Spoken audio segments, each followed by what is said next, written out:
23 বছরের জীবনে আল্লাহ তাআলা বিশ্ব রাসূলের কাছে এ কোরআনকে পাঠিয়েছেন। আজকে বাবা জীবন এ কোরআন এমন একটি কমপ্লিট গ্রন্থ আল্লাহ তাআলা যার সম্পর্কে বলেন যালিকাল কিতাবু লা রাইবা ফি, এই গ্রন্থ মুকুট কোরআন, এর মধ্যে কোনো রকমের ভুল এবং সন্দেহ নেই। কোরআনকে কেউ যদি ভুল মনে করে, কেউ যদি সন্দেহ মনে করে, তাহলে ওই ব্যক্তি আউট অফ দা ইসলাম, অর্থাৎ ওই ব্যক্তি কাফির হয়ে যাবে, এতে কোনো সন্দেহ নেই। বিশ্বের জমিনে যত কিতাব আছে সেগুলা হচ্ছে মানুষের রচিত কিতাব, মানুষের লেখা কিতাব, কিন্তু কোরআনুল কারীম এমন একটি কিতাব যেটা আল্লাহ তাআলার পক্ষ থেকে এসেছে। এই কোরআনকে যদি জিজ্ঞাসা করা হয়, হে কোরআন তুমি বলো তোমার বাড়ি কোথায়, কোরআন তুমি কোথায় ছিলে, কোরআন তুমি কোথা থেকে এসেছো, কার মাধ্যমে এসেছো, কেমন করে এসেছো, কেন এসেছো, তোমার আসার উদ্দেশ্যটা কি, কোরআনকে যদি প্রশ্ন করা হয়, আরবিতে কোরআনকে যদি জিজ্ঞাসা করা হয়, তো কোরআন একবারে পরিষ্কার তার জবানে আজকে আপনার উত্তরটা দিয়ে দিবে। কোরআনকে জিজ্ঞাসা করা হলো, হে কোরআন বলো তোমার বাড়ি কোথায়, বাল হুয়া কুরআনুম মাজিদ, তো কোরআন বলছে আমার বাড়ি ছিল ফি লাউহি মাহফুজ, আমি লাউহে মাহফুজে সুরক্ষিত ছিলাম। বলি সুবহানাল্লাহ। কোরআন তুমি পৃথিবীর জমিনে আসলে কার পক্ষ থেকে এসেছো, তো কোরআন বলছে তানজিলুম মির রাব্বিল আলামিন, আমি আল্লাহ তাআলার পক্ষ থেকে এসেছি। কোরআন আল্লাহর পক্ষ থেকে আসলে এটাও বুঝে গেলাম, কিন্তু কার উপরে আসলে, তো কোরআন বলছে বিমা নুজিলা আলা মুহাম্মদ, আমি মুহাম্মদ সাল্লাল্লাহু আলাইহি সাল্লামের উপরে অবতীর্ণ হয়েছি। কোরআন তুমি পৃথিবীর জমিনে আসলে বুঝে গেলাম, কিন্তু 11 মাস 12 মাসের মধ্যে তুমি কোন মাসে এসেছো, তো কোরআন বলছে শাহরু রমাদানাল্লাযী উনজিলা ফীহিল কোরআন, কোরআন বলছে আমি যেই মাসে এসেছি সেই মাসের নাম হলো রমাদানুল মুবারক মাস। কোরআনকে জিজ্ঞাসা করা হলো, হে কোরআন তুমি বলো, বুঝে গেলাম তোমার আগমনের মাসটা ছিল রমাদানুল মুবারক মাস, কিন্তু সেটা রাত ছিল নাকি সেটা দিন ছিল, তো কোরআন বলছে তাহলে শুনে নাও, ইন্না আনজালনাহু ফি লাইলাতিল কদর, কোরআন বলছে শোনো আমি রমাদানুল মুবারক মাসে যেই রাত যেই সময় আমি এসেছি সেই সময়টা ছিল কদরের রাত। জোরে বলি সুবহানাল্লাহ। কোরআনকে জিজ্ঞাসা করলাম, হে কোরআন পৃথিবীর জমিনে তুমি এসেছো তোমার আগমনের উদ্দেশ্য কি, তো কোরআন বলছে শোনো, হুদাল লিন-নাস হুদাল লিল-মুত্তাকিন, আমি মানুষদের জন্য পথ প্রদর্শক, মুত্তাকিনদের জন্য আমি হলাম পথ প্রদর্শক, আমি পথ দেখানোর জন্য পৃথিবীর জমিনে আসলাম। কোরআনকে জিজ্ঞাসা করলাম, হে কোরআন বলো হোয়াট ইজ ইওর ল্যাঙ্গুয়েজ, কোরআন তোমার ভাষা কি, তো কোরআন বলছে শোনো ইন্না আনজালনাহু কুরআনান আরাবিয়্যা, কোরআন বলে শোনো আমার জবান আমার ভাষা হলো আরবি। কোরআনকে জিজ্ঞাসা করলাম, হে কোরআন তুমি শোনো তোমাকে যদি মেনে চলি তাহলে আমাদের উপকারটা কি হবে, তো কোরআন বলতে আছে শোনো ফামান তাবিআ হুদায়া ফালা খাউফুন আলাইহিম ওয়ালা হুম ইয়াহজানুন, কোরআন বলে শোনো ফামান তাবিআ, যারা আমাকে অনুসরণ করলো, যারা আমার ইত্তিবা করলো, হুদায়া তারা হেদায়াত প্রাপ্ত হলো, ফালা খাউফুন আলাইহিম ওয়ালা হুম ইয়াহজানুন, এবং তাদের কোনো দুঃখ এবং ভয় কিছুই থাকবে না। জোরে বলি সুবহানাল্লাহ। সুবহানাল্লাহ। এর নাম হলো কি কোরআন, এর নাম হলো কি কোরআন। বহু আলোচনা শুনেছেন, ইনশাআল্লাহ আমার যতটুকু ইলম আছে ইনশাআল্লাহ আপনাদেরকে চেষ্টা করব কোরআনুল কারীম থেকে এবং হাদিস থেকে, কোরআন ও হাদিসের আলোকে তার ব্যাখ্যা বিশ্লেষণ করে যতটুকু সময় হবে আমার পরে আমার শিক্ষক হযরত আল্লামা মাওলানা মুফতি আলমগীর হোসেন মুজাদ্দিদি সাহাব উনি আছেন, ওনার হচ্ছে আমরা ছাত্র, বুঝতে পেরেছেন, জ্ঞান গরিমা ইলমে খুবই কম, হুজুর আসা পর্যন্ত ইনশাআল্লাহ কোরআন ও হাদিসের আলোকে আলোচনা রাখবো ইনশাআল্লাহ। তো আপনাদের সম্মুখে এই কোরআন থেকে আয়াতে কারিমা তেলাওয়াত করেছি, যে কোরআন যেইভাবে এসেছে আজও পর্যন্ত সেইভাবে আছে, একটা জের, একটা জাবার, একটা পেশ, একটা শব্দ, একটা আয়াত, একটা সূরা, একটা পারা, যার কোনো কিছুর পরিবর্তন হয়নি, তার নাম হলো কোরআন।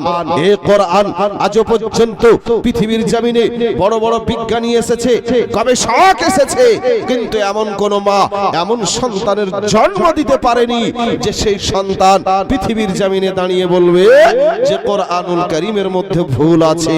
এই কথা বলার ক্ষমতা কাউরি নাই, আছে নাকি? একজন মহিলা বলেছিল, আল্লাহ তাআলা কোরআনুল কারীমের মধ্যে ভুল বলেছে, একটু নাউজুবিল্লাহ বলুন। সেই মহিলার নাম হলো তাসলিমা নাসরিন। কি নাম বললাম?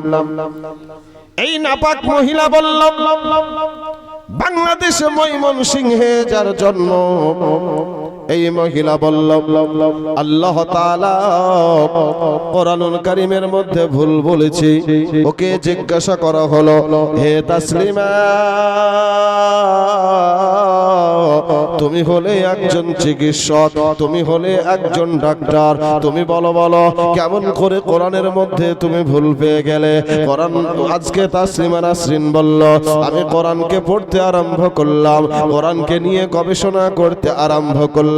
করতে করতে কোরআনুল কারীমের একটা সূরা রয়েছে যার নাম হলো সূরা রহমান, যেটা হলো কোরআনুল কারীমের সৌন্দর্য সূরা। মানুষের যেমন বাবা সৌন্দর্য হলো চেহারা, এই চেহারাটা যদি মানুষের ভালো হয়, অঙ্গ প্রত্যঙ্গ গুলা মানিয়ে যায়। এই চেহারাটা যদি খারাপ হয়ে যায়, দেহ যতই ভালো হোক না কেন মুখের জন্য মানাই না। আল্লাহ রাব্বুল আলামিন এই এমন একটা সূরা দিয়েছেন, সূরাটির নাম হলো সূরা রহমান। আজকে তাসলিমা নাসরিন বলল, আল্লাহ তাআলা এই সূরা রহমানের 17 নম্বর আয়াতে আল্লাহ তাআলা ভুল বলেছে।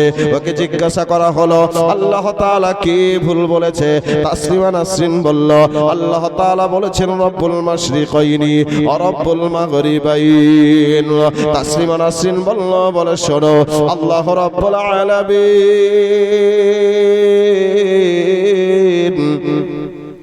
রব্বুল মাশরিকাইন ওয়া রব্বুল মাগরিবাইন শব্দটা বলেছে, যার অর্থ হলো আল্লাহ তাআলা দুটো পূর্বের খোদা এবং দুটো পশ্চিমের খোদা। জোরে বলি সুবহানাল্লাহ। ও মুসলমান, এখন আপনাদেরকে যদি জিজ্ঞাসা করি পূর্ব একটি নাকি দুটি, পশ্চিম একটি নাকি দুটি, আপনারা উত্তর দেবেন কি? একটু জোরে বলুন। পূর্ব হলো একটি, পশ্চিম হলো একটি, কিন্তু আল্লাহ তাআলা বলেছেন রব্বুল মাশরিকাইন। যারা আপনারা গ্রামার জানে তারা জানে। আজকে বাবা বাংলাতে যেমন একবচন, দ্বিবচন, বহুবচন, ইংলিশে সিঙ্গুলার নাম্বার, প্লুরাল নাম্বার, আরবিতে ওয়াহিদ, তাসনিয়া, জমা, কিন্তু আপনার মাশরিকুন হলো একবচন, আর আপনার মাশরিকাইনটা হলো দুইবচন, মাগরিবুন হলো একবচন, মাগরিবাইনি হলো দুইবচন। কিন্তু মহান আল্লাহ তাআলা এই সূরা রহমানের মধ্যে বললেন রব্বুল মাশরিকাইনি ওয়া রব্বুল মাগরিবাইন। আল্লাহ তাআলা উভয় পূর্বের খোদা। একজন মা আমার 500 টাকা দিয়েছে, আল্লাহ তুমি তিনার দানকে কবুল মঞ্জুর করে নাও, তিনার মনের জায়েজ তামান্নাকে আল্লাহ তুমি পূর্ণ করে দাও। সকলে বলি আল্লাহুম্মা আমিন। আল্লাহ রাব্বুল আলামিন বললেন রব্বুল মাশরিকাইনি ওয়া রব্বুল মাগরিবাইন। আল্লাহ তাআলা বললেন দুটো পূর্বের খোদা আল্লাহ, দুটি পশ্চিমের খোদা আল্লাহ। এখন তাসলিমা নাসরিন বলল পূর্ব হলো একটি, পশ্চিম হলো একটি, কিন্তু আল্লাহ বলছেন দুটি। এই জায়গাতে প্রমাণিত হয় আল্লাহ কোরআনে ভুল বলেছে। একটু আওয়াজ করে বলি না আউযুবিল্লাহ। এখন কোন বিষয় আমি বুঝতে পারিনি মানে সেটা ভুল, এটা তো জ্ঞানী মানুষের কথা নয়। কথা বলেন ঠিক না ভুল? কোরআন বুঝতে গেলে গভীর জ্ঞান থাকা লাগবে রে বাবা। আল্লাহ তাআলা কোরআনুল কারীমের মধ্যে বললেন মা কানা মুহাম্মাদুন আবা আহাদিম মির রিজালিকুম ওয়ালাকিন রাসূলুল্লাহি ওয়া খাতামান নাবিয়্যিন। আল্লাহ তাআলা বললেন, বলে শোনো, মা কানা মুহাম্মাদুন, মুহাম্মদ সাল্লাল্লাহু আলাইহি ওয়াসাল্লাম ছিলেন না আবা আহাদিম মিন রিজালিকুম, তোমাদের মধ্যে কোন পুরুষের পিতা, ওয়ালাকির রাসূলুল্লাহ, কিন্তু তিনি ছিলেন আল্লাহর রাসূল, ওয়া খাতামান নাবিয়্যিন, এবং নবী হলেন শেষ নবী। আল্লাহর নবী নিজেও বলেছেন আনা খাতামান নাবিয়্যিন লা নাবিয়্যা বাদি, আমি হলাম শেষ নবী, আমার পরে কোন নবী হবে না, হবে না, হবে না। আল্লাহর রাসূল হলেন শেষ নবী, এটা হলো সত্য, এতে কোনো সন্দেহ নাই। নাই, তিনি হলেন আল্লাহর রাসূল, এতে কোনো সন্দেহ নাই। কিন্তু মহান আল্লাহ তাআলা 22 নম্বর পারা সূরা আহজাবের মধ্যে বললেন, মুহাম্মদ সাল্লাল্লাহু আলাইহি ওয়াসাল্লাম তোমাদের মধ্যে কোনো পুরুষের পিতা ছিলেন না। আচ্ছা, এই কথাটা সত্য নাকি মিথ্যা?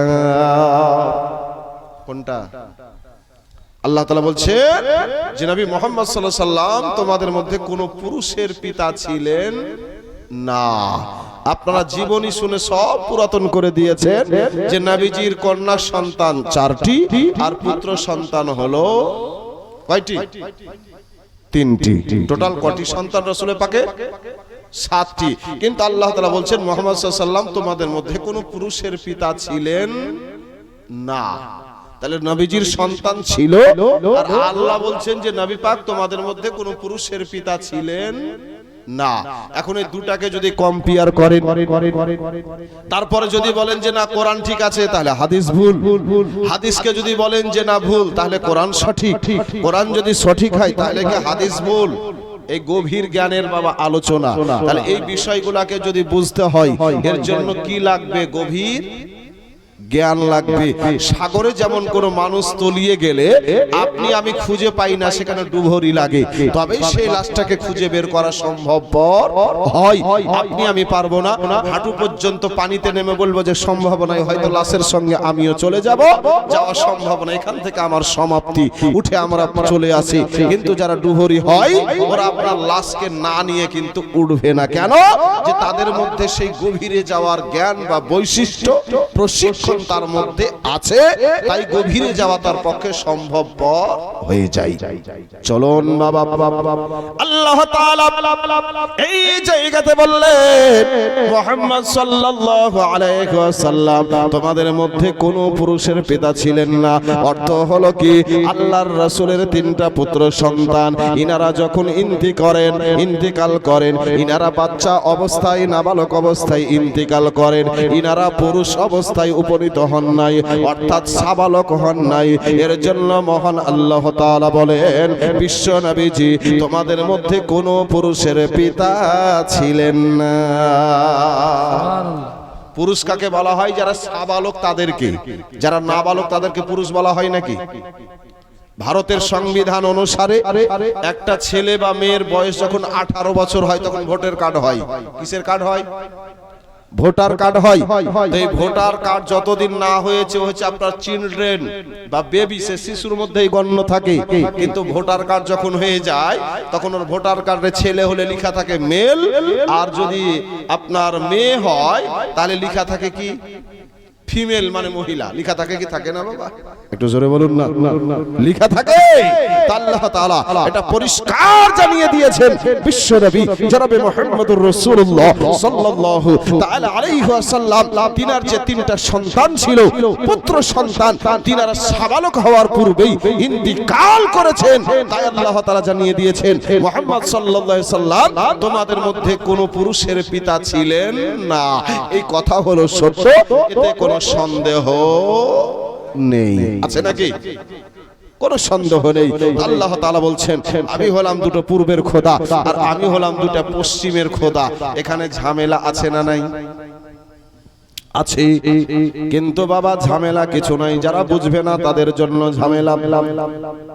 মুফাসসিরিনে কেরামগণ লিখতে আছে, বলে শোনো, পূর্বকে আল্লাহ তাআলা 2টি ভাগে ভাগ করেছে। এক হলো গ্রীষ্মকাল, অপর হলো শীতকাল। কটা কাল বললাম? একটু জোরে বলুন। গ্রীষ্মকাল এবং শীতকাল। একটা হলো গরমের পূর্ব আর একটা হলো শীতের পূর্ব। পশ্চিমটাও হলো, একটা হলো গরমের পূর্ব আর অপরটা হলো বাবা শীতের পূর্ব। আল্লাহ তাআলার উদ্দেশ্য হলো গরম যতদিন চলে, এই গরম থাকাকালীন যে পূর্বের মালিক সেটাও হলো আল্লাহ। শীত যতদিন থাকে এই পূর্বের মালিক ততদিন আল্লাহ। জোরে বলি সুবহানাল্লাহ। এর জন্য মহান আল্লাহ তাআলা কোরআনুল কারীমের মধ্যে জানিয়ে দিয়েছেন উভয় পূর্বের খোদা হলেন আল্লাহ আর উভয় পশ্চিমের খোদা হলেন আল্লাহ। এতে কোনো ভেজাল নাই, এটা হলো জলের মতো পরিষ্কার। তাসলিমা রাসিন বুঝতে পারে নাই, কোরআনের জ্ঞান তার মধ্যে নাই, কোরআনের ভুল ধরতে গেল। আজকে বাবা সে নাস্তিক হয়ে গেল, দেশ থেকে বিতাড়িত হয়ে ভারতবর্ষের দিল্লিতে এখন বসবাস করে। এর নাম হলো তাসলিমা নাসরিন। আজকে বাবা আসুন, এই তাসলিমা নাসরিনের মতো যারা এই কোরআনের ভুল ধরতে এসেছে, যারা এই কোরআনের বিপক্ষে গেছে বাবা, এরা পৃথিবীর জমিনে এমন মার্কা হয়েছে, মানুষ এদেরকে এমন ঘৃণা করেছে, ওই নামটা পর্যন্ত কেউ রাখে না। যেমন হলো আবু জাহিল। যেমন আচ্ছা, আবু জাহেল কাহরির নাম শুনেছেন? একটু জোরে বলুন না। কেন শুনেন না বলেন তো? ও হচ্ছে আল্লাহর শত্রু, রাসূলের শত্রু, কোরআনের শত্রু, হাদিসের শত্রু। এর জন্য বাবা সে পৃথিবীর জমিনে এতটাই ঘৃণিত যে কোন মুসলমান আজকে আপনার এই আবু জাহেলের নাম অনুসারে কেউ তার নাম রাখে না। আজকে বাবা জীবন শুন, তাই কোরআনুল কারীম থেকে আয়াতে কারিমা তেলাওয়াত করেছি। মহান আল্লাহ তাআলা বললেন, ইয়া আইয়ুহাল্লাযীনা আমানু দুখুলু ফিস সিলমি কাফা ওয়া লা তাত্তাবিউ খুতুওয়াতিশ শাইতান ইন্নাহু লাকুম আদুউম মুবিন। মহান আল্লাহ তাআলা বলেন, ইয়া আইয়ুহাল্লাযীনা আমানু, হে বিশ্বাসীগণ, হে ঈমানদারগণ, উদখুলু ফিস সিলমি কাফা, তোমরা ইসলামের মধ্যে পরিপূর্ণ রূপে প্রবেশ করো। ওয়া লা তাত্তাবিউ খুতুওয়াতিশ শাইতান, এবং শয়তানের পদাঙ্কন করিও না। ইন্নাহু লাকুম আদুউম মুবিন, নিশ্চয় শয়তান তোমাদের জন্য প্রকাশ্য শত্রু। শয়তান আমাদের শত্রু নাকি মিত্র? একটু জোরে বলুন না। শত্রু। বাবা জীবন আসুন, তাহলে মহান আল্লাহ তাআলা জানিয়ে দিলেন, হে বিশ্বাসীগণ, হে ঈমানদারগণ, তোমরা ইসলামের মধ্যে পূর্ণরূপে প্রবেশ করো। যারা বাবা ইসলামের মধ্যে পূর্ণরূপে প্রবেশ করবে তারা হবে মুমিন। আর আল্লাহ তাআলা যারা মুমিন হবে তাদের জন্য একটা মহা পুরস্কার পরকালে রেখেছেন, যার নাম হলো জান্নাত। একটু আওয়াজ করে বলি সুবহানাল্লাহ। আল্লাহ তাআলা একটা মানুষ মুমিন হতে গেলে তার জন্য কতটা বৈশিষ্ট্য থাকা লাগবে? আল্লাহ তাআলা 18 নম্বর পারা সূরা মুমিনুনের মধ্যে 7টি গুণের কথা ঘোষণা দিয়েছেন। আল্লাহ তাআলা 1 নম্বরে জানিয়ে দিয়েছেন, আল্লাযীনা হুম ফি সালাতিহিম খাশিউন, সে নিজের নামাজের মধ্যে বিনীত নম্র হবে। নাম্বার 2, ওয়াল্লাযীনা হুম আনিল লাগবি মুরিজুন, সে অনর্থক কথার দিকে দৃষ্টিপাত করবে না। ওয়াল্লাযীনা হুম লিয-যাকাতি ফাইলুন, আল্লাহ তাআলা 3 নম্বরে জানিয়ে দিয়েছেন, সে যথাযথ যাকাত প্রদান করবে। ওয়াল্লাযীনা হুম লিফুরুজিহিম হাফিজুন, আল্লাহ তাআলা 4 নম্বরে জানিয়ে দিয়েছেন, যারা হবে মুমিন তারা নিজেদের লজ্জাস্থান সমূহকে তারা হেফাজত করবে।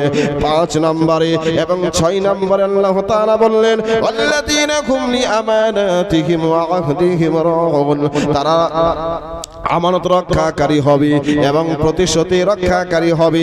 7 নম্বর আল্লাহ তাআলা মুমিনদের গুণের কথা বললেন, ওয়াল্লাযীনা হুম আলা সালাওয়াতিহিম ইউহাফিজুন, আল্লাহ তাআলা বললেন, বলে শোনো, তারা নিজেদের নামাজ সমূহের প্রতি যত্নবান হবে। সুবহানাল্লাহ। এই 7টি গুণে গুণান্বিত হবে যারা মুমিন বান্দা বান্দি হবে তারা। আর যারা মুমিন বান্দা বান্দি হবে আল্লাহ তাআলা বলছেন তাদের জন্য আমি মহা পুরস্কার রেখেছি, যার নাম হলো জান্নাত। আজকে বাবা জীবন আসল, এটা হলো 18 নম্বর পারা সূরা মুমিনুন। এর মধ্যে মুমিনদের গুণাবলী আল্লাহ তাআলা 11 নম্বর পারা সূরা তাওবার 112 নম্বর আয়াতে আল্লাহ তাআলা মুমিনদের গুণাবলী সম্পর্কে বলছেন। আল্লাহ তাআলা বললেন, মানে শোনো, আত-তাইবুন আল-আবিদুন আল-হামিদুন আস-সাইহুন আর-রাকিউন আস-সাজিদুন আল-আমিরুন বিল মা'রুফ ওয়ান-নাহুন আনিল মুনকার ওয়াল-হাফিজুন লিহুদুদিল্লাহ ওয়া বাশশিরিল মুমিনিন। একটু আওয়াজ করে বলি আল্লাহু আকবার। আল্লাহু আকবার। আল্লাহ তাআলা বললেন, বলে শোনো, এই 9টি গুণ যাদের মধ্যে থাকবে তারা হবে মুমিন বান্দা বান্দি। আল্লাহ তাআলা 1 নম্বরে বললেন আল আবিদুন, তারা হবে আল আত্তাইবুন। আল্লাহ তাআলা 1 নম্বরে বললেন তারা হবে তাওবাকারী আল আবিদুন। দ্বিতীয় নম্বরে আল্লাহ তাআলা বললেন তারা হবে আপনার ইবাদতকারী আল হামিদুন। 3 নম্বরে হবে প্রশংসাকারী আস-সাইহুন। 4 নম্বরে হবে তারা রোজাদার। 4 নম্বরে কি হবে? জি, কি নাম বাবাজি? সাইদুর রহমান। নারায়ে তাকবীর, নারায়ে রিসালাত। জনাব সাইদুর রহমান সাহেব 1000 টাকার দাতা, জোরে বলি জিন্দাবাদ। যে আসাতে যে নিয়াতে করে গেল দান, দানকে তুমি কবুল করো ওগো রহমান। সাতার ও গফার তুমি সব চেয়ে দাতা, আর মাফ করে সাফ করো তার জীবনের গুনাহ খাতা। আমিন ও আমিন আল্লাহ, আমিন ও আমিন। মোদের দোয়া কবুল করো ওগো রব্বুল আলামিন। আরেকজন খোদার বান্দা 100 টাকা দিয়েছে। আল্লাহ তুমি তার মনের জায়েজ তামান্নাকে পূর্ণ করে দেন। আরেক বস্তা ইনতাজের নামে একটু লিখেলেন। জি, যাই হোক হয়ে গিয়েছে। তো মা বোনেরা, বাবা জীবন ভাইরা, আপনারা সকলেই জানেন উদ্দেশ্য হলো মসজিদের উন্নতি কল্পে জালসা। জি, আল্লাহর ওয়াস্তে আপনারা একটু আসুন, আস্তে আস্তে একটু টুকটুক করে দানগুলা করে যান, আর আলোচনা একটু কোরআন ও হাদিসের আলোকে শুনতে থাকুন। আমি আলোচনা শোনাবো, এর ফাঁকে ফাঁকে আপনারা দিতে থাকবেন, তাহলে আমাদের দুটা উদ্দেশ্য কিন্তু পূর্ণ হয়ে যাবে, তাই না? আলোচনাও শোনা হয়ে যাবে, সঙ্গে আপনার আদায়ের যে কাজ বা আপনাদের দানের যে কাজ,